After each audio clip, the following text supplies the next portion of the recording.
Waalaikumsalam warahmatullahi wabarakatuh. Ini pertanyaan dari Lampung. Afwan Ustaz, Ana sudah 2 kali gagal menikah. Apakah yang harus saya lakukan untuk memilih calon istri yang selanjutnya? Selanjutnya, Masya Allah, apakah harus saya serahkan kepada orang tua saya sepenuhnya atau saya mencari sendiri? Baik, mana yang lebih baik? Alhamdulillah. Baik, ada yang mau jawab? Ya, tidak usah ngarang ya, karena kita fokusnya pada Al-Quran, kita kembalikan pada Al-Quran. Silahkan Anda catat dulu dalilnya. Pertama, Quran surah ke-24 An-Nur ayat ke-26.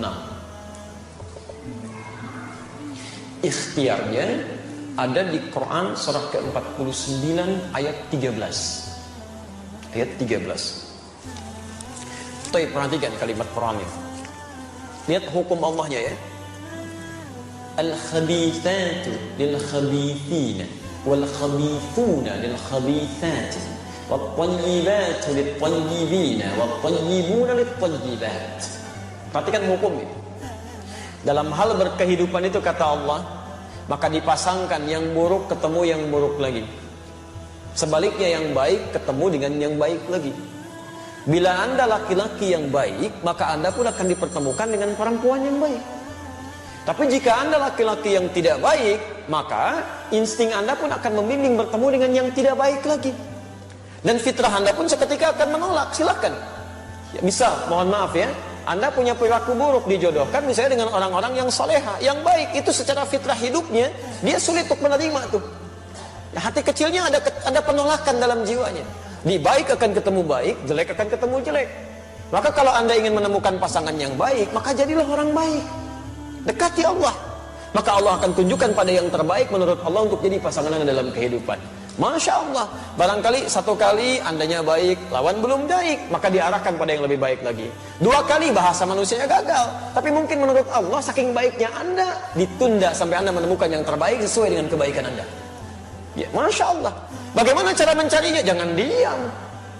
Jangan diam. Gak usah bikin status. Memang saya mungkin baik menurut Allah. Enggak ada, belum tentu. Ya, jadi kalau Anda sudah merasakan baik dalam kebaikan yang tidak perlu Anda sampaikan, maka ikhtiar kata Quran, tetap mencari. Ya, awas, jodoh itu takdir, bukan qadar. Beda antara qadar dengan takdir. Kalau qadar itu ketetapan Allah yang dikukuhkan sebelum kita lahir dan tidak akan berubah sampai meninggal. Anda mau nangis darah, mau nangis jus, nangis air, itu gak akan pernah merubah qadar. Ya, tidak akan pernah. Hadis di Al-Arba'in kalau mau cepat, nomor hadis yang keempat, posisi paling kiri dari Abdullah bin Mas'ud. Di antara qadar itu 2 misalnya. Mohon maaf ya, ajal itu qadar. Ajal itu batas usia kita sampai meninggal. Di Anda mau nangis-nangis supaya ditunda waktu meninggalnya, gak akan nyampe Pak. Ibu mau dipercepat, ya Allah, saya sudah bosan dengan kehidupan dunia, saya ingin cepat menghadapmu saja. Jangan dulu, tunggu, belum waktunya. Quran surah ke-7 ayat 34. Walikulli ummatin ajal. Kata Allah, setiap umat saya tetapkan waktu pulangnya. Fa idza jaa ajaluhum la yastakhiruna sa'ata wa la yastaqdimun. Ketika selesai waktunya, itu tidak akan pernah ditunda, dimajukan pun nggak bisa, dan malaikat maut pun nggak akan bisa merubah itu. Malaikat maut nggak bisa. Ya. Begitu waktunya tepat, Ustaz Adi meninggal malam ini jam sekian, selesai. Karena Ustaz sedang ceramah, terusin aja dulu. Saya pergi ke salah satu jamaah dulu aja. Pak, Allah saya nggak bisa. Ya kalau sudah jadi ya jadi, itu ajal namanya. Rizki juga begitu. Tapi jodoh tidak, itu takdir. Takdir itu ketetapan Allah yang dikukuhkan berdasar ikhtiar makhluknya. Ikhtiar. Ya. Jadi kita harus ada ikhtiar dulu, baru Allah tetapkan, diberikan jalan. Nah, kadang-kadang ikhtiar kita keliru, di situ diberikan hidayah untuk menunjukkan pada ikhtiar yang benar. Maka jodoh persoalan ikhtiarnya di Quran surah ke-49 ayat 13. Lihat kalimatnya, ya ayyuhan nas, hei manusia. Persoalan jodoh itu terbuka bagi siapapun. Ikhtiarnya terbuka, ayo cari. Ya, hei ya ayyuhan nas. Nas di situ memberikan batasan, kalau Anda manusia, maka jodohnya pun manusia lagi. Disebutkan 241 kali dalam Al-Quran. Jadi jangan cari masalah. Sudah jadi manusia, pengen nyari jin lagi jodohnya. Itu yang keterlaluan. Kenapa Pak ada kereta kencana di sini? Oh, itu istri saya. Memang Anda nggak bisa lihat. Siapa Pak? Nyai Roro Kidul itu. Oh, Roro Kidul. Masya Allah. Ya, jadi nggak usah macam-macam lah gitu ya. Jin dengan jin lagi, manusia dengan manusia lagi, binatang dengan binatang lagi, selesai. Ya ayuhan nas, hei manusia, cari jodoh di kalangan manusia. Inna khalaqnakum min dzakarin wa untha. Kami ciptakan aturan kedua, lelaki dan perempuan. Jadi jodoh Anda itu adalah jodoh yang berlawanan jenisnya, laki-laki ketemu perempuan. Hati-hati, ini aturan umum ini. Jadi nggak bisa kalau ada laki-laki ketemu laki-laki, bukan jodoh namanya. Joni itu. Perempuan dengan perempuan itu bukan jodoh juga. Maaf ya, tidak harus menjadi manusia untuk memahami seperti itu. Binatang saja mengerti. Silahkan cek itu saat Idul Adha. Al-Ihsan membeli kambing, Masya Allah, disimpan di situ. Kambing itu karena nggak punya nilai takwa, punyanya cuma nafsu, sedangkan nafsu membawa kepada amarah yang tidak baik. Quran surah 12 ayat 53. Innan nafsa la'ammaratun bisu.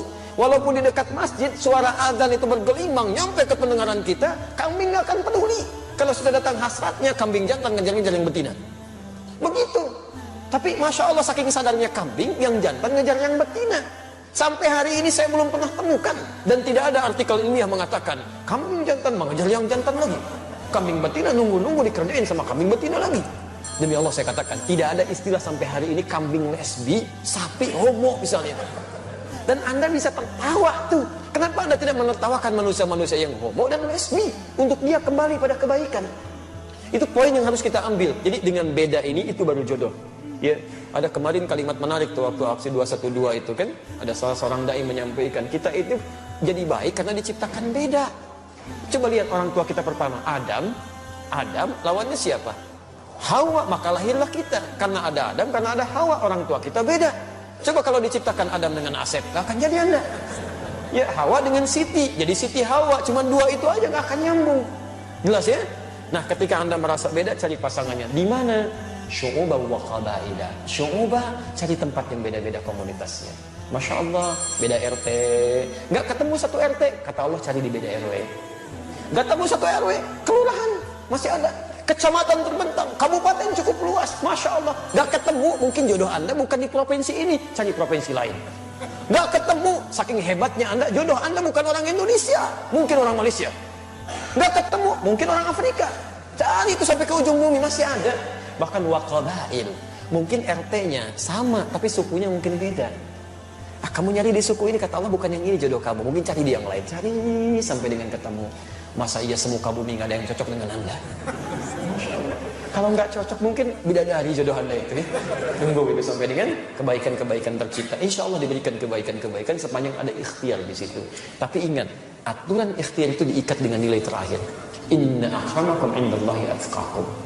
Yang terbaik di sisi Allah bukan yang menghadirkan suasana mencari jodoh dengan cara yang buruk, tapi dengan cara yang takwa. Ta'aruf itu. Kenali dengan baik, lihat batas-batas agama, jangan langgar itu. Ada setan itu, hati-hati. Setan hati-hati.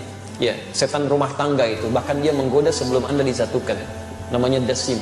Perempuannya disebut dasim, itu Anda yang tahu. Ya. Itu isyarat godaannya di Quran surah kedua ayat 102, posisi paling kiri itu, di pertengahan, dari atas sampai ke tengah itu. Ya, yufarriquna bihi bainal mar'i waz zawji. Setan ini tugasnya memecah belah kehidupan rumah tangga. Alhamdulillah. Kalau sudah menikah, tapi kalau belum menikah Pak, Ibu, itu dibuat bermaksiat. Dibuat bermaksiat. Silahkan cek. Akad belum dilangsungkan, lamaran aja belum, tiba-tiba dibuat saling dekat supaya maksiat. Naik beca, sebeca, berdua, seakan-akan beca milik bersama, tukang beca nggak ada, gitu aja gitu. Tapi setelah menikah, Allahu Akbar, dibuat pecah tuh. Ya supaya maksiat aja. Nggak ada yang paling buruk kecuali pasangan masing-masing. Nyampe. Masya Allah, yang lain jadi baik. Pada suami, pasangan sendiri, istri sendiri, kalimat-kalimat jadi berubah. Pak, ngantar anak dulu ya, istrinya. Ya udah sana, istri orang. Ngantar anak bu. Masya Allah, lembutnya luar biasa. Ya, Pak, nih makanan udah siap. Ini tehnya, ini kopinya. Ya udah mah. Suami orang, teh apa kopi Pak? Masya Allah gitu ya. Lembut sekali. Bisa nggak dipraktekkan dalam kehidupan itu? Itu tidak mudah kalimat demikian. Ya. Jadi, nah itu yang kiranya bisa dihadirkan teman-teman sekalian. Silahkan ikhtiarkan, mudah-mudahan Allah